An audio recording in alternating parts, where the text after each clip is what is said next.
বাবা মা যে কি কষ্ট করে, যে বাবা হয়েছে সেই বোঝে বাবার দরদ, অন্য কেউ বুঝবো না। মার দরদ বুঝবে ওই লোকটাই যে মা হয়েছে, কিন্তু অন্য কেউ বুঝবে না। মা বাবার দরদটা বোঝাটা বড় কষ্ট। ছেলে মেয়েরা বাবাকে বৃদ্ধ অষ্টমে রাখে, এটি বেশিরভাগই রাখতে আছে বড় লোক যারা আছে তারাই রাখতে আছে, কিন্তু এই কাজগুলো ঠিক না। যে বাবা মা হইলেও সম্মানী পাত্র। আমি যদি বাবাকে সম্মান করি, আমার সন্তান আমাকে সম্মান করবে। আমি বাবাকে সম্মান করব না, আমাকে আমার সন্তান সম্মান করব না, এটাই হলো নিয়ম। কিন্তু আজকে সমাজে কি হচ্ছে, বাবাকে খাওয়াচ্ছে না, মাকে দেখছে না, বড় ভাইকে সম্মান করছে না, এইটাই হচ্ছে এই দেশে চলতেছে। বাবা মা যে কি কষ্ট করে, যে বাবা হয়েছে সেই বোঝে বাবার দরদ, অন্য কেউ বুঝবো না। মার দরদ বলবে ওই লোকটাই যে মা হয়েছে, কিন্তু অন্য কেউ বুঝবে না। মা বাবার দরদটা বোঝাটা বড় কষ্ট।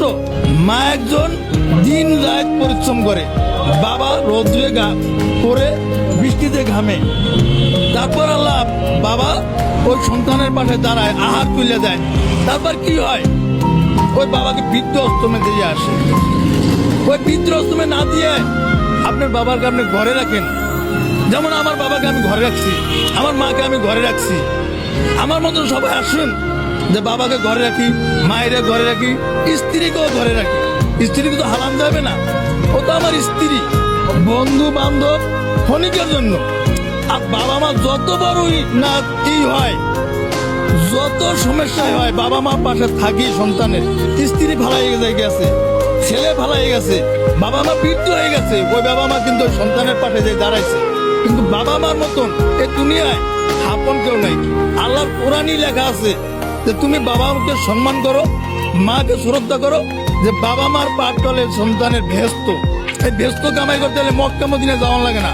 আপনার বাবাকে আপনি শ্রদ্ধা করেন, সেলুট করেন, সম্মান করেন। আপনি বাবাকে সম্মানী পাত্র দেখেন, আপনার সন্তান আপনাকে সম্মানী পাত্র হিসাবে দেখবে। আপনি বাবাকে কষ্ট দিন না। আমরা চার দোকানে আড্ডা দিয়ে অনেক টাকা ব্যয় করে ফেলতেছি, ওই টাকা গুনে কিছু অংশ যদি ফালাইয়া ধুইয়া বাবা মার জন্য একটা যদি ভালো একটা জিনিস নিয়ে যায়, তা বাবা মা কিন্তু ওই সন্তানকেই 5 ওয়াক্ত নামাজে 5 বারই তাকে দোয়া করে থাকবে। ওই দোয়ার উসিলায় ওই সন্তান আমি দেখা গেছে অনেক কিছু করে আলাইবে। ওই সন্তান বাবা মার সেবা নিয়ে যে চলতে পারবো, সে আর কোনো জায়গায় থাকবো না। বাইজিৎ একটি গ্লাস পানির জন্য বড় আল্লাহর ওলি হয়ে গেছে। মার একটি গ্লাস পানি নিয়ে দাঁড়ায় রয়েছে। মা প্রশ্ন করছে, বাইজিৎ তুমি আমার এর জন্য এই যে দাঁড়াই রয়েছে। মা আপনি যদি পানি চান, আমি যদি না দিতে পারি, তা তো আমার কি হয়ে যাবে। তা বাইজিৎ সে আল্লাহর ওলি গেছে মায়ের দোয়ায়।